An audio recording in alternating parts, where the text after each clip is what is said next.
Hi, this is Dave Sherwin, introducing you to the principle of the week for Formula 7, and it is Hara Hachi Bu.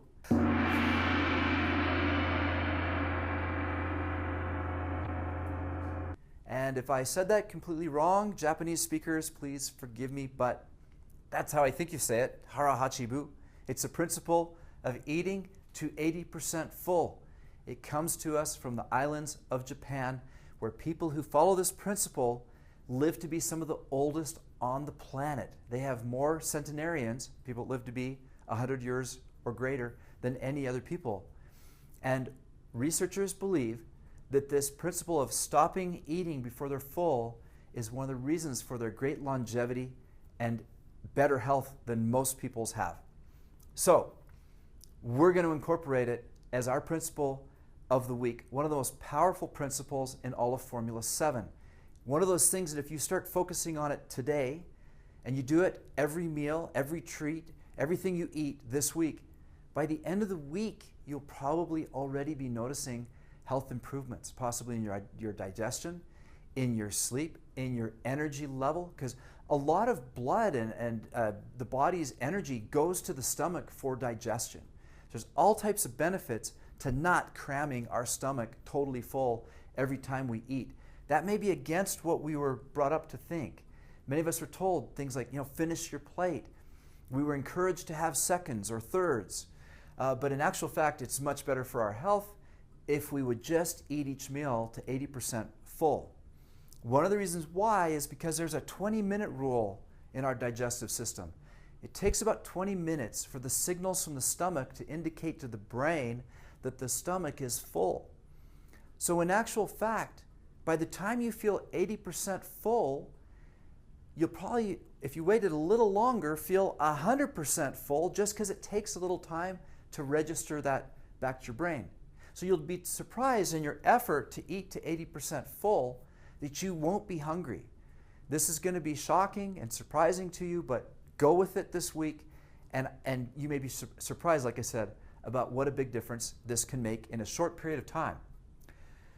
One of the ways you can do this, because of that 20-minute rule, is to eat slowly. If you're just joining us in Formula 7, we talked about that last week, so you'll get to that as we rotate through all the different courses. But those of you who've been with us a little while, last week we talked a lot about eating slowly, and now you add the principles of eating slowly to eating to 80% full, and it can have a profound and dramatic effect on your health, your general digestion as well. So, one of the ways you can do this is start by not serving yourself up all the food that you think you want to eat. Maybe even start with 50%.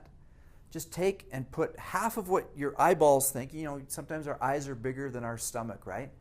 So to combat that, maybe take 50% of what you think you would normally take, eat that very slowly, and then take more if you need to. One thing also that you can do to make sure that you're only eating to 80% full is to take a deep breath between each bite. And during that time, think about how full you feel. Also, be aware of the difference between feeling full in your stomach and the emotional sense of being hungry. Those can be two different things. We'll talk about that more as we go through the week, but start to pay attention to the difference between emotionally wanting to eat, like for comfort, and how hungry are you really, and the full feeling in your belly. And what we want is for your belly to start communicating with your brain a little bit better so that you can develop that sense of what 80% full feels like, and also identify if you've got emotional eating patterns or problems in just determining how full you really feel. Most of us eat too much, too fast. It's one of the problems that's caused obesity in our country. And so if you'll simply get in tune with your own body on how you can eat to 80% full, slowly and mindfully, it can make a tremendous and almost immediate benefit in your health, in your energy levels, in your general digestion, in your sleep patterns. So work on this throughout the week. Look for additional emails with tips and tricks on how to fully take advantage of this. This is Dave Sherwin wishing you health and success.